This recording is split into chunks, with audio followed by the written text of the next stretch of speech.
반갑습니다. 여러분들의 투자가 행복했으면 좋겠습니다. 캐시메이커 문서진입니다.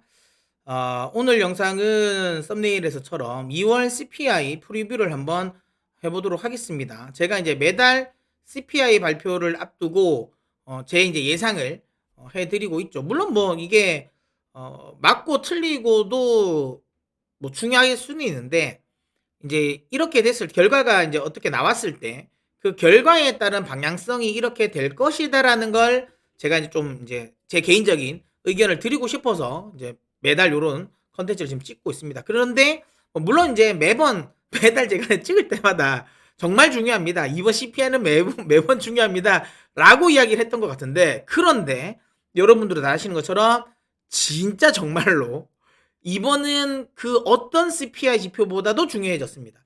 원래도 이번 그 SVB 사태가 없었어도 2월 CPI 지표는 굉장히 좀 중요한 지표였습니다. 왜냐하면 이 앞전에 1월 달에 발표됐던 상당 부분의 경제 지표가 경기 침체가 아니라 경기가 굉장히 안 꺾이고 있다라는 걸 말해줬죠. 특히 인플레이션이 다시 상승할 수 있는 우려감을 또 자극시켰기 때문에 2월 CPI가 그래도 좋게 나와 낮게 떨어져야지 시장이 좀 안도를 할 수 있었던 상황이었어요.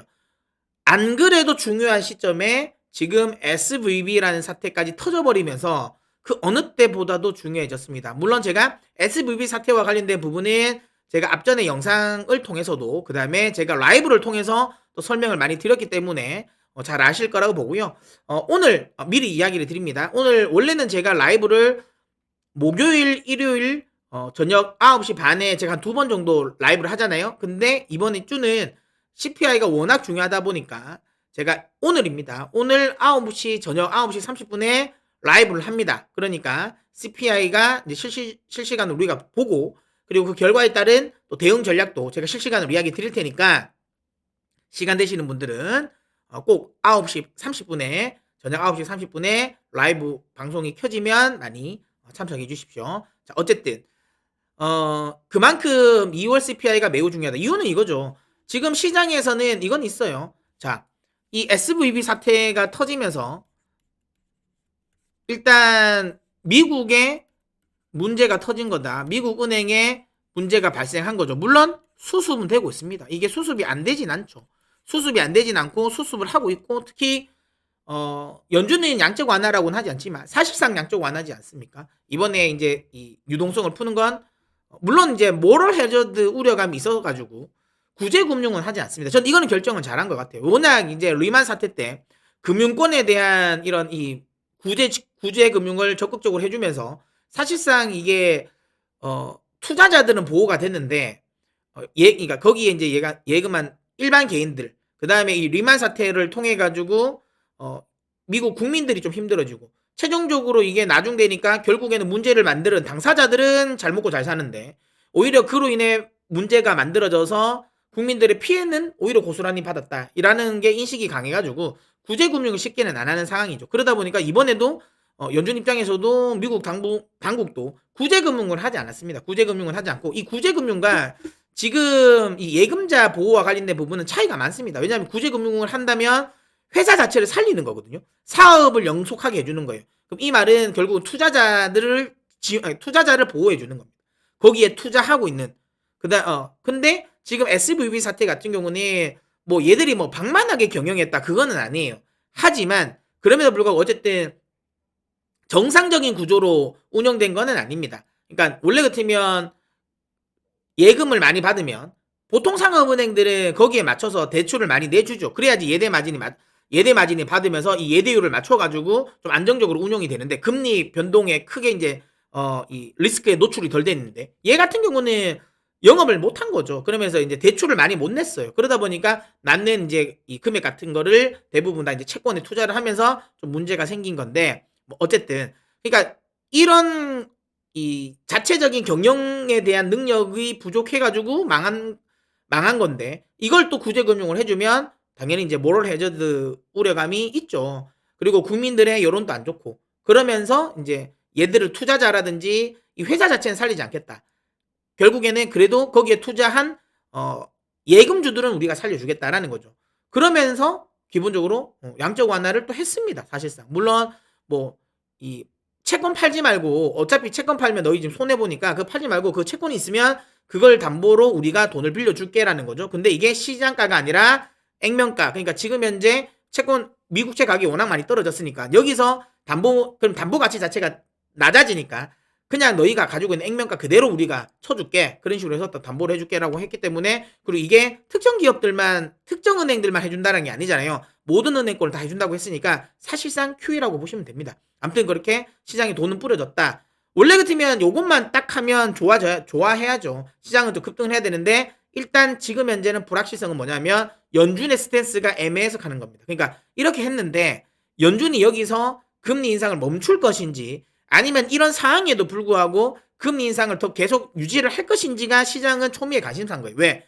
여기 안 그래도 지금 고금리 때문에 이렇게 나가 떨어지는데, 이 상황에서 인플레이션을 잡기 위해서 몇몇 애들 더 나가 떨어지게 한다. 그러니까 금리 인상을 더 한다라는 거는 추가적으로 은행권의 부실이 나올 수 있다라는 거잖아요. 그러니까 이걸 지금 현재 시장은 굉장히 불안해하고, 그로 인해 가지고 지금 현재 시장이 빠지고 있다. 금리가 급락을 했음에도 불구하고 빠지고 있다라고 보시면 될 겁니다. 무슨 말인지 아시겠죠?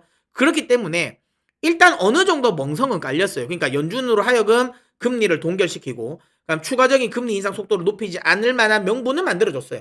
자, 근데 여기서 더 명확하게 하기 위해서는 결국은 이 CPI까지도 낮게 나와줘야 됩니다. 그래야지 연준이 뭐 오늘 골드만삭스가 이야기했던 것처럼 3월 FMC에서 금리를 동결을 하던, 아니면 노무라가 말한 것처럼 오히려 금리 인하를 하건, 이게 되는 거지. 만약에 이번에 CPI 지표가 높게 나와버리면 연준 입장에서는 이번에 구제금융을 안 해줬다는 거는 뭡니까? 지금 이 정도의 지역은행이 망하는 거 가지고 은행권의 시스템적인 리스크로 확대되지 않는다라는 걸 아는 거예요. 만약에 이걸 이 SVB나 아니면 시그니처 뱅크라든지 그 다음에 퍼스트 리퍼블릭 그리고 이 실버게이트 캐피탈 같은 이런 애들이 망했을 때 이게 전체적인 은행권의 시스템적인 리스크로 확대가 될 거라고 생각을 했다면 구제금융을 했겠죠. 근데 구제금융을 안 했다는 거는 얘들이 빠져도 상관없다는 거예요. 얘들이 사업을 안 해도 얘들이 오히려 정리를 하는 게 오히려 은행권에 더 안정성을, 쉽게 말하면 뭐 좀비 기업을 걷어낸다라고 하는 건 좀 웃기겠지만, 어쨌든 이 정도의 애들은 걷어내도 은행권에 문제가 되지 않는다라고 생각을 하는 거잖아요. 그렇게 지금 현재 연준도 미국 당국도 지금 생각을 하고 있기, 재무부도 생각을 하고 있기 때문에 만약에 CPI가 높게 나와버리면 일단 먼저 CPI를, 물가를 잡는 게 우선이라 생각할 거예요. 그렇기 때문에 금리 인상을 계속 유지할 가능성이 높습니다. 그래서 만약에 이번 CPI가 높게 나오냐 안 높게 나오냐에 따라서 이 SVB 사태도 이제 이 수습이 되냐 수습이 되지 않냐, 요 문제가 나올 겁니다. 그래서 요 결과에 따라서 어떻게 움직이냐에 따라, 그러니까 시장은 다시 전저점을 깨냐 안 깨냐의 흐름이 결정되겠죠. 그러다 보니까 오늘 발표되는 CPI가 매우 중요하다라는 거고요. 우리가 대충 좀 유추를 해볼 수 있는 부분은 이거죠. 일단 음식료 가격은 최근 들어서의 흐름을 보면 MOM으로도 그렇고, 그러니까 전월 대비도 그렇고 전년 동기 대비로도 빠질 가능성이 높아 보입니다. 물론 여기에는 서비스 가격이 포함이 되기 때문에 아주 큰 폭의 하락이 나오진 않겠지만 좀 1월달 대비해서는 조금은 더 완화적으로 떨어질 가능성은 있지 않을까라는 생각이 듭니다. 자, 그 다음에 시장에서 많이 기대하고 있는 이 에너지, 가솔린 가격 같은 경우는 그냥 수치상으로 놓고 보면 30% 정도 마이너스가 됐습니다. 그러니까 전년 동기 대비는. 그러면 이게 지금 보시면 아시겠지만 지금까지는 이 에너지 같은 경우는 계속 상승의 요인이었잖아요. 시장의 헤드라인을 끌어올리는 재료였다면 이제는 끌어내리는 재료로 작용을 할 거예요. 자, 근데 여기서 하나 문제가 있는 건 뭐냐면, 우리는 알잖아요. 2월 달에 얼마나 유가가 폭등했는지. 2, 3, 4, 5 엄청나게 폭등을 했잖아요.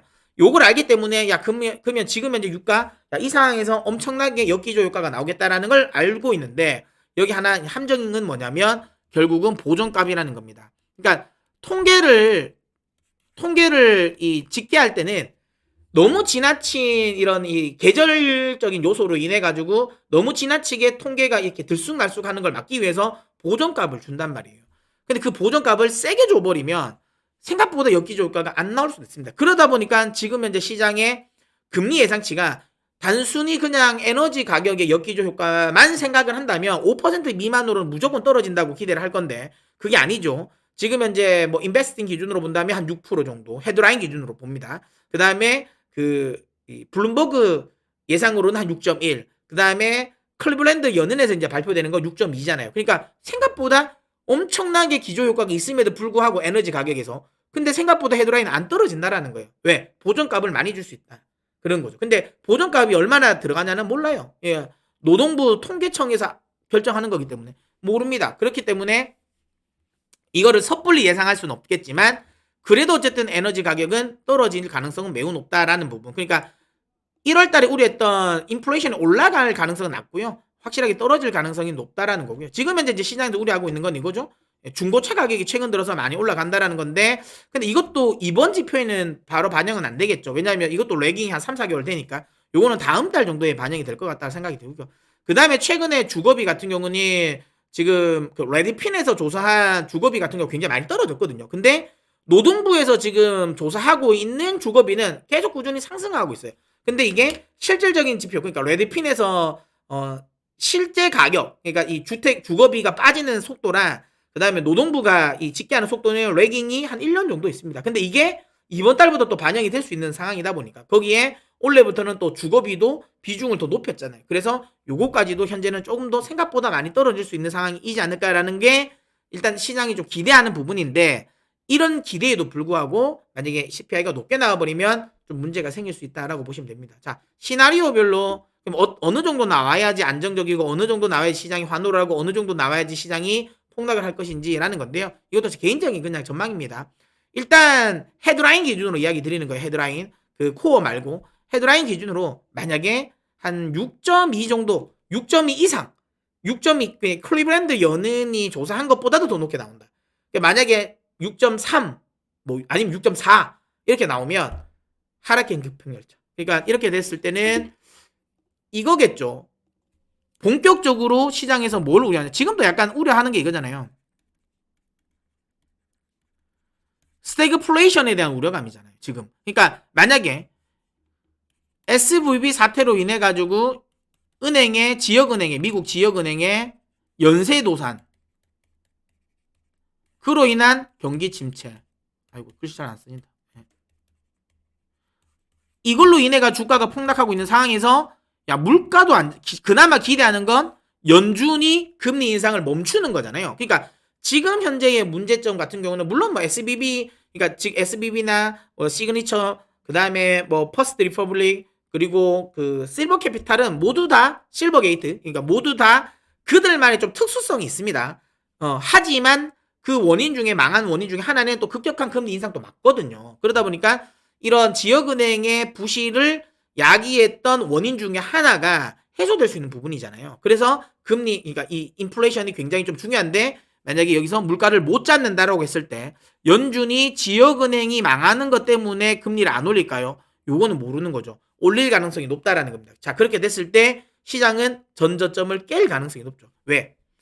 저는 강세론자잖아요. 그래서 웬만하면 시장을 좀 긍정적으로 보려고 하는 편이긴 한데, 만약에 이번에 이런 지금 SVB 사태로 인해 가지고 시장이 흔들리고 있는 상황에서 인플레이션까지 높아지면 시장이 뭘 반영을 해야 되냐면, 지금까지는 시장이 인플레이션은 반영이 됐어요. 근데 경기 둔화는, 경기 침체는 반영을 할 때도 있고 안 할 때도, 이거 애매합니다. 왜냐하면 경기 침체와 관련된 부분 최근에는 노랜딩까지 이야기도 나오잖아요. 그러니까 소프트 랜딩, 하드 랜딩에서 최근 들어서는 노 랜딩까지 나올 정도로 경기는 괜찮았단 말이에요. 그러니까 경기와 관련된 부분에 있어서 문제는 신경을 안 썼고, 그 다음에 신경 썼던 건 인플레이션이 잡히냐 안 잡히냐였단 말이에요. 그게 가격에 반영된 게 지난 저점입니다. 작년 10월, 11월 저점인데, 여기에 만약에 스태그플레이션이라는 게 만약에 딱 들어오면 새로운 악재가 생기는 거예요. 지금까지 시장의 가격은 스태그플레이션을 감안하지 않는 가격대거든요, 주식이. 근데 만약에 이게 6%를 넘게 찍어가지고 높게 나와버렸다. 그러면 그때부터 시장은 이제 스태그플레이션에 대한 우려감을 할 것이고, 이거는 새로운 악재이기 때문에 주가 조정은 더 크게 나올 수도 있다. 즉 10월 달에 썼던 저점을 깨고 내려갈 수도 있습니다. 만약에 이렇게 나오면 그럼 그때는 도망가야 됩니다. 그때는 도망가야 되고, 제가 항상 전제를 담고 있죠. 제가 강세론자입니다. 하지만 만약에 이번에 2월 CPI를 보고 만약에 제 예상보다 높게 나오면 저는 제 전망을 바꿀 것입니다. 이야기 드렸잖아요. 그런 거. 근데 만약에 지금 현재 시장의 예상처럼 나오는 거, 한 6에서 6.1 정도 만약에 나오면 요거는 시장이 변동성은 분명히 보일 건데, 그때는 FOMC 회의까지 보고 제가 시장이 방향성이 결정될 것 같아요. 그러니까 어쨌든 인플레이션은 낮아지는 건 맞거든요. 근데 엄청나게 드라마틱하게 낮아지진 않았어. 근데 어쨌든 추세적으로 하락은 하고 있는 건 맞거든. 거기에 금리 상승으로 인한 부작용이 터지기 시작했잖아요. 그러니까 연준이 계속 한 말이 있잖아요. 그러니까 오늘 뭐 릭티메라스 기자도 그 말을 했죠. 트위터를 통해 가지고 연준은 뭔가가 문제가 그러니까 언제까지 금리가 올릴 것이냐라고 할 때 문제가 터질 때까지라는 이야기가 나왔잖아요. 그러니까 뭐 연준이 직접적으로 그 말은 안 했지만 시장에서 그게죠. 문제가 터져서 뭐가 하나 부러져야 된다 했잖아요. 그러니까 지금 연준의 금리 인상은 뭘 하나 부러뜨리려고 했던 거잖아요. 근데 그 부러뜨리려는 건 미국은 아니었어요. 그러다 보니까 막 한번 부러뜨리려고 하다가 야 이러다가 미국 국채 아시죠? 지난해 그러니까 연금 쪽에서 문제가 생길 것 같으니까 했잖아. 그러면서 약간 속도 조절 해줬잖아요. 재무부에서도 나오면서. 그러니까 자기들이 부러지는 걸 원하진 않았어요. 부러지면 내가 금리를 세게 올리면 뭐 나머지 그냥 미국 이외 애들은 못 따라올 거 아니야. 흔히 말하면 이제 뱁새가 황새 따라가다 가랭이 찢어지는 그러니까 그 가랭이를 찢으려고 했단 말이에요. 근데 애들이 찢길 듯 안 찢겼어. 그러고 오히려 본인들이 지금 일단 조금 찢어져 버렸잖아요. 자, 그렇기 때문에 그러니까 금리를 이렇게 오래 유지해서 뭔가 하나 그러니까 부러지면 우리가 멈추겠다라는 의지를 보였는데 부러졌어. 그것도 하물며 미국 본토에게. 그렇게 됐을 때 FOMC 회의에서 인플레이션이 좀 잡히는 상황인데 이렇게 하락 추세를 보이고 있는 상황에서 공격적으로 나올 수 있을까라는 거는 의문이 듭니다. 근데 물론 이거는 가봐야 알겠죠. 그래서 시장은 저 정도의 수준의 결과가 나오면 FOMC 회의까지 보고 방향성을 명확하게 결정할 겁니다. 자, 근데 만약에 오늘 CPI가 5를 앞자리를 본다. 5.9든 5.8이든 5.7이든 모르겠지만 어쨌든 5를 본다. 헤드라인 기준으로. 그러면 금리 인상은 사실상 나가리라고 보면 됩니다. 그러면 이번 3월 FOMC 회의에서 25bp도 안 할 가능성이 있어요. 지금 골드만이 이야기하는 것처럼 그냥 동결할 가능성도 있고 금리 인하는 안 할 것 같아요. 인하는 안 하겠지만 동결 가능성이 있습니다. 동결 가능성이 있고 그 다음에 상황에 따라서 5월, 6월, 7월의 흐름을 보고 추가적으로 금리 인상을 할 건지 그러니까 보겠죠. 그러니까 4, 5, 6, 7에 나오는 데이터를 보고 결과를 그 다음에 있을 5월이라든지 그 다음에 추가적인 FOMC 회의에서 금리 인상을 할지 말지를 결정하겠죠. 그런데 이렇게 되면 연준의 금리 그러니까 우리 흔히 말하는 터미널 레이트 최종 금리를 지금 현재 시장은 5.5까지도 예상을 했었잖아요. 그런데 만약에 이번에 이 인플레이션이 낮게 나와서 그 다음에 이 금리 인상을 만약에 동결을 한다면 시장은 터미널 레이트를 4.75로 볼 수도 있어요. 왜? 이번에 이 금리가 낮게 나온다라는 거는 어쨌든 역기조 효과가 영향을 받구나라는 거고 그렇게 됐을 때 6월까지는 결국에는 역기조 효과를 받을 수 있다. 그러면 이때까지는 인플레이션은 꺾일 가능성은 있다. 나중에 올라갈 수는 있겠지만 있을지는 모르지만 그렇게 됐을 때 연준 입장에서는 당분간 금리 안 올릴 가능성이 높고 그렇게 됐을 때 요거 지금 현재 4.75가 시장에서 컨센으로 형성될 가능성이 높다라는 거죠. 그렇게 됐으면 시장은 다시 한번 급등. 그러니까 시장이 4.75에 대한 기대감으로 올라왔었던 나스닥 기준으로 그렇게 올라왔었던 시점은 13,000이거든요. 그럼 그만큼까지의 반등을 또 기대해 볼 수 있는 거죠. 무슨 말인지 아시겠죠? 그래서 오늘 발표되는 CPI가 매우 중요하다라고 보시면 됩니다. 시나리오별로 이렇게 이야기 드렸는데 뭐 실제로 이렇게 진행될지 안 진행될지는 또 시장의 또 이 마음이겠죠. 그래서 오늘 저녁 9시 30분입니다. 오늘 저녁 9시 30분 라이브 시간에 실시간으로 지표가 나오는 걸 보고 선물 시장부터 해가지고 본장까지 한번 흐름을 보고 우리가 한번 투자 아이디어를 한번 찾아보도록 하겠습니다. 그러니까 시간 되시는 분들은 9시 반에 많이 참석해 주시고요. 아직까지 캐시메이커의 구독자가 아니신 분들은 구독을 눌러서 캐시메이커의 메이커가 되어 주십시오. 여러분들이 선택해 주시면 좋은 영상으로 보답해 드리도록 하겠습니다. 자, 그러면 저는 또 다음 영상에서 찾아뵙도록 하겠습니다. 그때까지 여러분 매크모니 하십시오.